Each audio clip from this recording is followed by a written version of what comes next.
It's time for the Volquest Podcast, where we dissect the biggest news items of the week.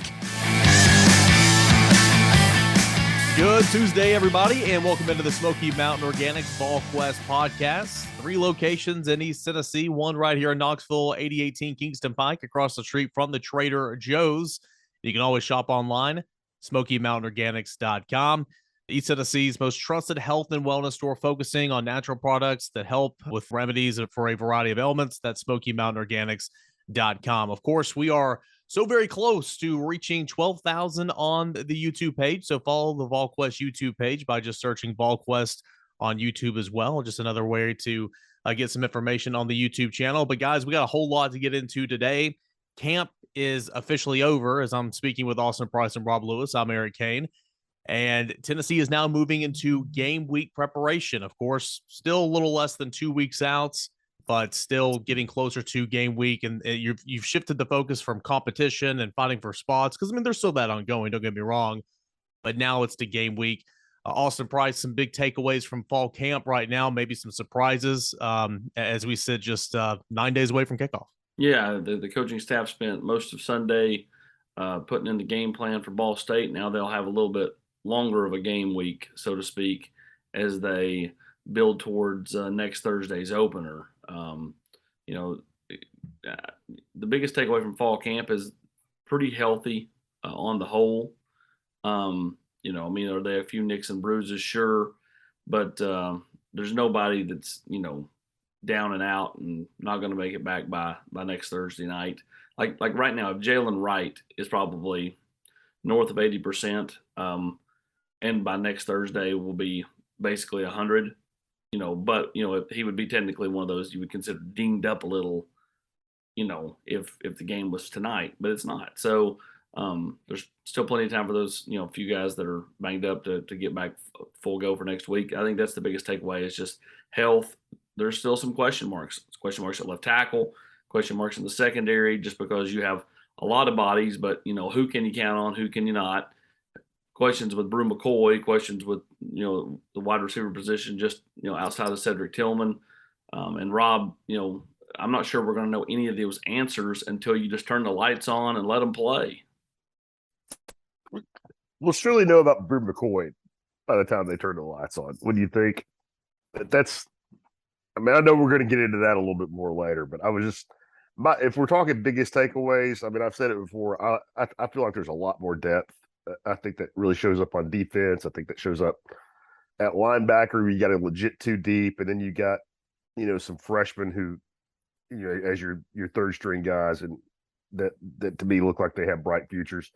AP touched on a lot of bodies in the secondary. We don't know how they're all going to shake out yet, but I do think for the first time in several years, Tennessee is going to have some guys in the secondary who are good players that have a hard time getting on the field, which I don't think has been the case around here for quite some time.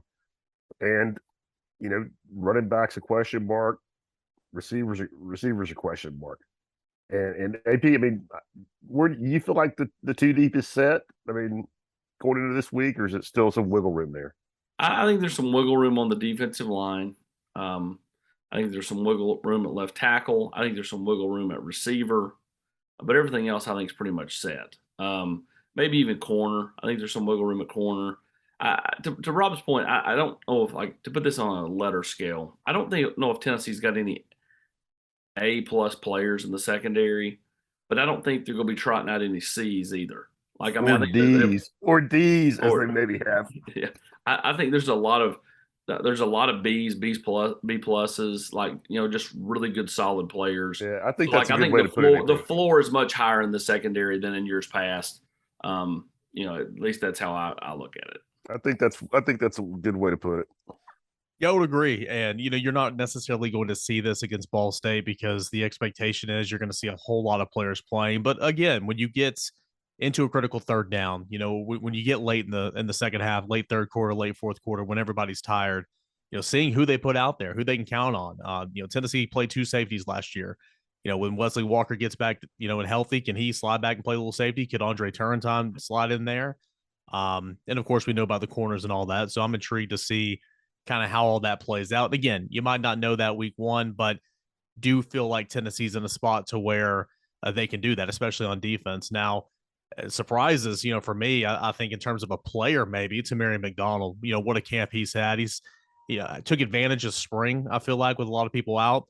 He's taken advantage late in camp when Wesley Walker was a bit dinged up. But he, is going to play a lot of football and is on track at this point in time to start at that star position. So I think he's a surprise. Name earlier in camp that was mentioned by Rodney Gardner, Dominic Bailey. How much does he play on the defensive line? I think the freshman, especially the Joshua Josephs, Dylan Sampson are two names, Squirrel White have been mentioned an awful lot. So health has been a big one, relatively healthy, some freshmen stepping up, and overall depth, I feel like, has been kind of the theme here this fall camp, Austin. Yeah, I agree. The one thing I like about T-Mac is he just kind of goes about his business. Just kind of business. Very workmanlike. And it's kind of flew under the radar a little bit. So I think for this team, they're going to play a lot of bodies against Ball State. But knowing this coaching staff and knowing most coaches, actually, it's not even just this coaching staff. It's knowing most coaches. The following week when they're at Pittsburgh, they're going to rely on the veterans. Because they know on the road, who they feel like they can count on and so on and so forth. So some of those young guys, they will get a shot against Ball State. They're going to have to continually prove, though, that they're worthy of being on the field because all coaches, kind of fall into that, I know where this guy's going to be type thing when they get into those tough situations, especially on road games. Let me ask you this, Austin. This is kind of a question that I've been asked the last couple of days, and I think I have the correct answer to it, but Tennessee suffered some injuries on the offensive line last year. Let's take left tackle out of the conversation right now, as we know that's still unresolved. If there's an injury to, Cooper Mays or to one of the guards, I feel like right now the backup center would still be Jerome Carvin. I feel like at some point they want to play Addison Nichols. And so whether that means, coming in to spell Cooper at center or at guard, I think Addison Nichols will be there before it's all said and done. But right now, as the season starts, would you say that's the case, or would they rely on a veteran such as Ollie Lane or maybe Jackson Lampley? Yeah, I think initially they would rely on the veterans. I'm not sure if they rely on them long term, but I think initially, especially like if somebody had to go out for a series for whatever reason, I 100% think they go veteran over the young guy. And I think it's going to be up to Addison Nichols to prove it in practice, prove it, when he gets in games in garbage time, or like if they're just forced to go to him, prove it then. Like, again, coaches, kind of fall into that habit of relying on, older, more experienced players than they do young guys. I think Tennessee's probably biggest fear on the whole as a team is what if something happened to Darnell Wright? They need him to be really, really healthy all year. And I knock on the wood as I say this. So, they need him to be really, really good and really, really healthy. Last thing on the camp conversation before we move on, Rob Lewis, I do think, and it's week one, and I understand that a lot of times you're working out the kinks, but this offense, Brent Hubbs alluded to it in the 3-2-1 piece on Monday, this offense is going to go fast. It might even be faster than what it looked like last season. You return 4 or 5 starting offensive linemen, of course, your quarterback. I think this offense is going to look, and we'll see if it can produce like it did a season ago. But this offense is going to be fast, and that's because there's a lot of vets coming back on that side of the ball. Yeah, and especially the guy pulling the trigger, Hendon Hooker. I think Coach Heupel's been asked about this some, but I think Hooker's had a quiet camp, but not really. I think he's been really good, and I think we all just kind of take it for granted. After the season he had last year, but and so that's not something that Heupel gets asked about very often. But when we get access to him, it's what about the left tackle? What about the running back depth chart? What about Bru McCoy? And I think people are. I don't. It's not fair to say people are sleeping on Hendon, but I don't know that people are really appreciating just what a luxury it's going to be to have a guy back who had the success that he did last year. It's been. When did Josh Dobbs take him up? 2016. Yeah. Tennessee's really been wandering in the quarterback wilderness since then. Every preseason, you've been one. You knew Guarantano was going to be your quarterback a couple of those preseasons, but I don't think anybody had a ton of confidence that that was going to lead to the promised land. Whereas I think you're right, Eric. I think they're going to go faster. I think they're going to be just as productive, if not more. And that's because, I think when you talk to people, you just hear glowing things about Hendon Hooker and the strides he's made. A name you mentioned right there was a lot of chatter over the weekend. First of this week, Bru McCoy, of course, still a hurdle to clear, according to Josh Heupel. When we spoke with him on Friday, there was no update. He praised the administration for doing everything they possibly can do. There's been some reports out over the weekend. Austin has chimed in. Austin, I'll just let you take the floor, man. What's the latest in the Bru McCoy situation with Tennessee, Southern Cal, the NCAA, and, of course, the season right around the corner? Well, there were two options here, and this is why Tennessee felt good the whole time, is because USC had led them to believe, and so had led the family to believe they were going to sign the NPO, the non-participation opportunity, form. In which, if they did that, then he becomes immediately eligible. Why does he need that? Because he transferred before. If he had not transferred before, he'd be more like Jordan Addison. He could just go to and from, and he'd be eligible automatically. But because he was not going to be allowed to participate at Southern Cal, then if they signed the NPO, he's allowed to participate somewhere else. Well, they've led everyone to believe they would do this. Then they started pulling back. My theory is that outside counsel, which is consulted on these matters, is fearful that the McCoy family could potentially sue Southern Cal when there were no charges filed for not allowing their kid to play there, when, by the letter of the law, he did nothing wrong. And I think they're fearful of that lawsuit. Now, could potentially, some resolution come where, the family agrees to not do anything legally if, they sign the NPO. Yeah, you could get to that point, I guess. Tennessee went ahead and went to option 2 here recently, not over the weekend, but, back, before that, which was go the NCAA waiver route, and see if they can get that done, because, USC was dragging their feet too long on this. So again, USC, in an effort to try to help Bru McCoy's case and not sign the NPO, has put out their statement urging, him to be able to, be eligible. Well, that's great. But again, you could make that happen with the magic wand, or to put it in Disney terms, guys, with pixie dust, by signing the NPO, and they've failed to do so. So, it's pretty much there. You're waiting on the NCAA to look at this case, to, rule on this case. If they rule against Bru McCoy, I would say Tennessee will double back to Southern Cal, and there'll probably be some strong arming there. Because at the end of the day, Southern Cal, is put everybody in this situation when they could have moved on. And I mean, in today's modern era of college athletics, where Justin Powell's bounced from Auburn to Tennessee, now to Washington State, where kids are ruled eligible, and where everyone's scared of a lawsuit, one would think that cooler heads prevail in this in the end. But here we are sitting here on, August 22nd, 23rd, and nothing has happened. We're less than 10 days out. So the question everybody's wondering right now, I mean, and you don't have the answer to this, I would assume, but timeline here. I mean, NCAA, they drag their feet all the time. What's the timeline here? There is no timeline with the NCAA. It could happen 5 minutes from now. It could happen 14 days from now. Yeah. There is no timeline with them. Now, the one good notion that Tennessee does have is Dondi Plowman has deep ties at the NCAA. And I think that, her and Danny White can get this thing ruled upon quicker than most. So we'll see. Again, it's the NCAA. There's no rhyme or reason to rulings. There's no rhyme or reason to how quick or how slow they move. But like Tennessee right now, since they're having to go this route, they're at the mercy of the NCAA, which is why Josh Heupel said it's out of his hands, out of Bru's hands. This is a wait and see deal for Tennessee right now. But again, if USC wanted to, they could sign the paper and make him eligible with a snap of a finger.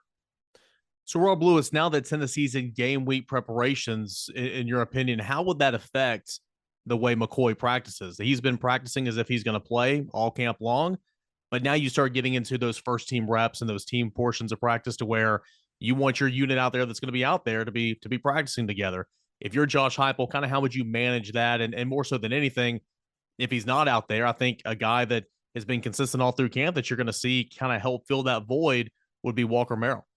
Yeah, I mean, I think you have to start dialing back his reps, Eric, especially when it would be different if you had a decorated veteran behind him who had played a lot of football, but that's not the case. I mean, Walker played some last year as a freshman, and I think built a nice has a nice foundation to build on. But it's not like you're turning to a guy who's played a ton of football, especially on the road.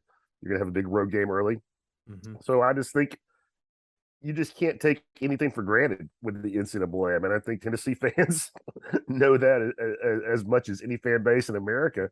And if there's, if his eligibility is in limbo, then I think you have to start force feeding some reps to some other guys. And you're right. I mean, I think that's one of the reasons we all felt like it was just a matter of time, because Tennessee was practicing him and repping him, like a starter. I mean, they weren't, at least the first couple of weeks of fall camp. But I think you have to change that now with the uncertainty, and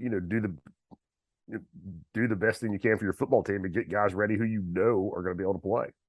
Yeah, I mean, he'll still work. Don't get me wrong. It's not like he's going to be sitting out of practice. He's still going to be there every day. Yeah. He's still going to be working if they choose to go that route, which I think it's a no-brainer. I mean, you get into game week preps, you got to have those guys out there. So same names we've been hearing all camp long: Walker Merrill, Ramel Keaton. Some of these guys, Jimmy Holiday a little bit, out there on the outside, Chaz Nimrod. Austin, last thing on this, I would assume it's going to be by committee until they find some guys that can stick if Bru is not out there week one. Yeah, I mean, even if Bru is out there week one, you're going to play multiple guys. Like, you want to see what some of these guys can do. You're playing Ball State. You're supposed to win the game by 30 points. So you're going to play a lot of receivers in that first game against Ball State. And plus, let's face it, Cedric Tillman, if all things go well, he gets some run in the first half, and he's watching most of the game. Same thing with Hendon Hooker. I mean, I think you want to continue to sharpen Joe Milton, because you never know. I mean, a year ago, Hendon Hooker got knocked out of a game when he took a big shot. You're going to need to have Joe as sharp as can be. And so I think the more, run you can get with him, the better. So, yeah, I mean, a lot of names that I think you'll talk about coming out of week one with the wide receiver position that just saw action, maybe not caught footballs, but saw action. One name you won't, be talking about coming out. You stole my line. I was going to say that. I know. I beat you to it. Is Lyn-J Dixon, because he's no longer here. Why is that? What ultimately happened with Lyn-J Dixon? We know that he showed up a couple of days late, obviously, a late ad. Know that he wasn't getting much reps. Of course, his acclimation period, learning the offense, suffered an ankle injury. He's been out the last week and a half or so. Ultimately, what was it for those two parties to part ways? Well, I just think that it wasn't a fit. I mean, it wasn't a fit at all. I know with Lyn-J, he's kind of found, unstable ground late in his career at Clemson, then in West Virginia, now here. And it's just probably hard to see him playing football again unless he just goes down and somebody takes a chance on him at, a D2 or D3 school. I mean, I know a lot of people on campus wish him nothing but the best, but the parties, it was just, let's put it this way, best that it happened after 18 days or whatever than 180 days. This will not affect Tennessee one bit. He was here such a short amount of time. He was never involved in real game plan. He was never involved in a game that no one will notice. And when they took the team picture, which was the day he was on his visit, he was not part of that. So they don't have to Ray Finkel this thing and add him to the picture later in the year. Like again, with the way it played out, this was best possible scenario for someone who was not going to play. I said when they took him, he was highest ceiling, lowest floor. And I really didn't think there was an in-between, and Tennessee got the lowest floor. Yeah, and AP, I mean, based on conversations or comments you made to me and Eric and some others last week, you're not shocked. No, not at all. Again, not sure he was really bought in. And then, like I said, just not a fit culturally, not a fit in the room. And Tennessee, I think some people will go, well, they should have never taken him. It's a flyer. It's a flyer. It was worth a flyer, and this didn't cost you. If he flames out mid-October and he's been in your room and he's caused division, then that could cost you. This was let's take a chance, pull the wheel, playing, slots and see if we win big. If not, then we've lost a penny. Yeah. Kind of like the Atlanta Braves this summer, taking a flyer on Robinson Cano. I mean, he was there for 3 weeks, didn't cost him anything but the league minimum. See what you can get. Nothing. Send him on his way. Tennessee was in this position before. They added body, was nowhere close to helping. My thought was always, give him midseason. Get midseason. Maybe he can get you a couple touches per game, but he was nowhere close to actually helping at this point in time. So, Rob Lewis, that's something that continues the conversation. We're talking about these freshman tailbacks. You got 4 scholarship running backs. Dylan Sampson and Justin Williams-Thomas will play, not just in week 1. They're going to be relied on all season long. So it's good to hear that both of those guys are making progress, but ultimately you're not going to know, anything until the lights turn on with those guys, until they really feel the game environment and all that type of stuff. And that week 2 game at Pitt's going to be big for both of those guys.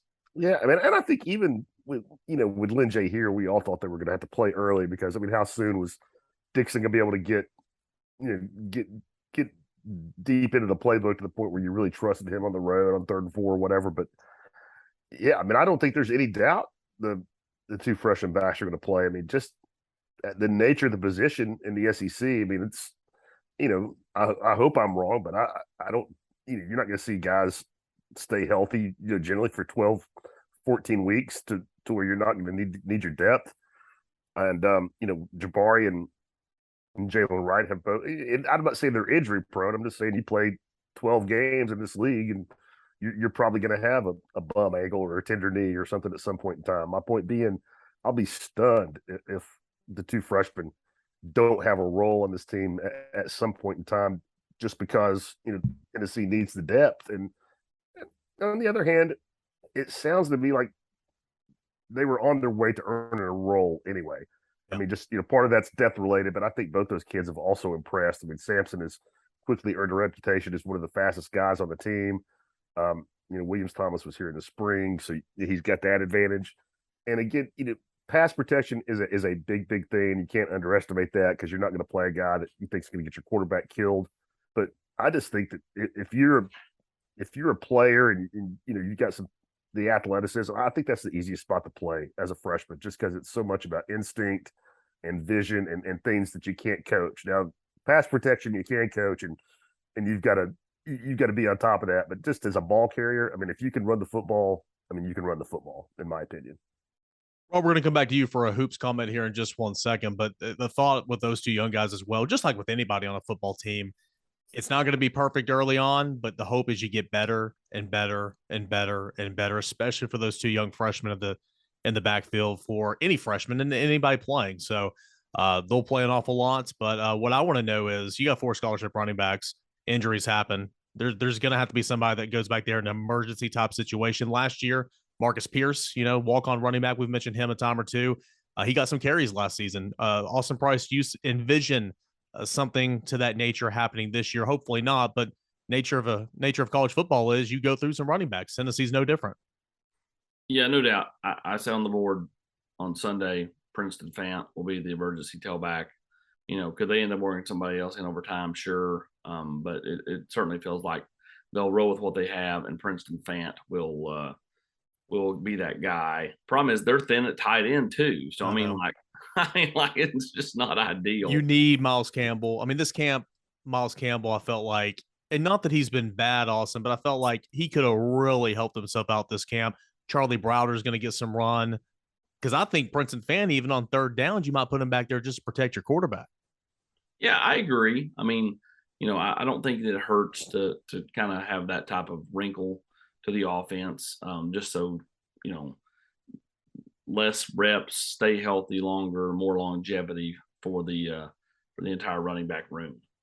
So Tennessee 9 days away until kickoff against Ball State. And obviously, I know everybody here listening is ready for that. Tennessee continues to finalize its too deep in its plans heading in to Ball State. But as we look ahead, basketball season will be here before you know it. This is a young man that won't factor into this season, obviously, but Rob Lewis, Rick Barnes brings in his second 2023 commits last weekend, and Freddie DeLoyne, a nice shooting guard, 6'5", and a guy that Tennessee's been following all summer long on the grassroots tour. Yeah, a kid that had, one of the best summers of anybody out there when you're talking about how he elevated his stock from, a fringe top 100 player to, a guy that it's going to vary, but I would say a consensus top 50 player. Some people have him even closer to the top 25. And, when you see him play, it's not hard to see why. He's a 6'5" guard. He's long, plays, excels on both ends of the court. He can play some point guard if you need him to. Really good scorer. And what's rare for a young kid, he scores at all three levels. He can knock down the three. He's got a nice mid-range game and really, really a clever finisher in traffic. I mean, he's not like the most explosive athlete. He's one of those guys that kind of slithers inside, can contort his body, has really good body control. And when he gets in the paint, doesn't have to get all the way to the rim to finish. I mean, at 6'5", he can, if he's got a smaller guy on him, can really pop up and shoot over the top of him.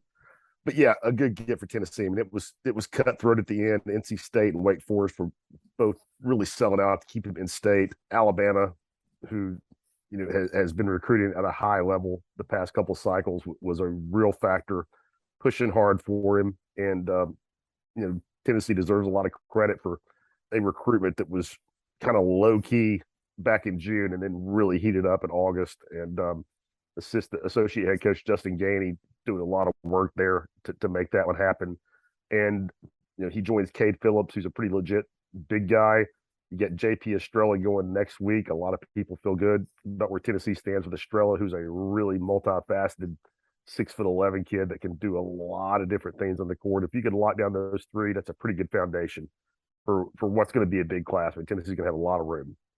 Yeah, I was going to ask you what's coming up next, because Tennessee, as you mentioned, does have now two commits, as DeLoyne now joins Cade Phillips, and this class is shaping up to look pretty good, a pair of 4 stars. But you mentioned who's on deck. Anybody else in the recruiting world to pay attention to, and anything over the offseason, any team notes, as Tennessee, of course, is getting some offseason work here as the team returns to school. As far as what's up next, get Estrella, who's announcing, I believe that's next Friday, September 2nd. After that, Tennessee has an official visit already scheduled with shooting guard Devin Cosby, who ironically is going to be a high school teammate with Freddie this year. He's transferring schools to Word of God Academy, where they'll be teammates if that goes well. If they hit it off, if they've got some chemistry, you have to think that probably helps Tennessee. Cosby more of a pure shooting guard, whereas Freddie can play, on the ball, off the ball, and so those two could. I think they could fit together. So that's Estrella next week. Cosby, you'd be waiting on that. I think his visit is the Alabama week, so middle of October. I wouldn't expect for anything to happen there. And current team, I don't want to punch the hop train too much. You hear a lot of good things about Julian Phillips, but I'm not saying he's going to be Zion Williamson, but I think he's going to be an impact guy, somebody that plays a lot, that has a big role in this team, and will have some nights where fans think that he's one of the best players in the SEC, and then some nights he's going to look like an 18-year-old kid, but he's really, really talented. I think the best thing about this team, when you talk to the coaches, is just the leadership. I mean, just starts with Josiah and Santiago, and two guys that really are on the same page with their head coach, two guys that are real comfortable encouraging teammates if they need it, or saying, hey, that's not good enough, or that's not how we do it around here. So, I think leadership, I think a nice blend of veterans and incoming talent like Phillips. And, I think they got a lot of pieces. We'll see. Obviously, a lot of hype for the football team. 9 days away until it's football time in Tennessee, but tons and tons of good feelings about the Tennessee basketball team. And Rick Barnes picking up his second commit last week in shooting guard Freddie DeLoyne. All right, that's going to do it for this edition of the Volquest Podcast, the Smoky Mountain Organics Volquest Podcast. Remember, There are 3 locations in East Tennessee, including one right here in Knoxville at 8018 Kingston Pike. You can always shop there or online at SmokyMountainOrganics.com. Quick reminder, anybody that is interested in sponsorship opportunities for anything Volquest, shoot our guy Brent an email. Wait for it. Here it is. Get ready to laugh. Volquest@AOL.com. Rob Lewis can confirm that is a working email address. It absolutely is. And he's got the latest stuff. He got the new CD-ROM last week. I heard he's got the latest version. So he is ready to roll. That's Volquest@AOL.com. And don't forget to subscribe to the YouTube channel. Football season's here, so no better time to find us on YouTube. That is Volquest on the YouTube channel as well. Plenty of coverage, Volquest.com, front page, and the general quarters. We'll be back again on Thursday for a mailbag edition. Get in those questions. But for Austin Price, Rob Lewis, I am Eric Kane. As you listen to the Volquest Podcast, the Smoky Mountain Organics Volquest Podcast, enjoy the rest of your Tuesday, everybody.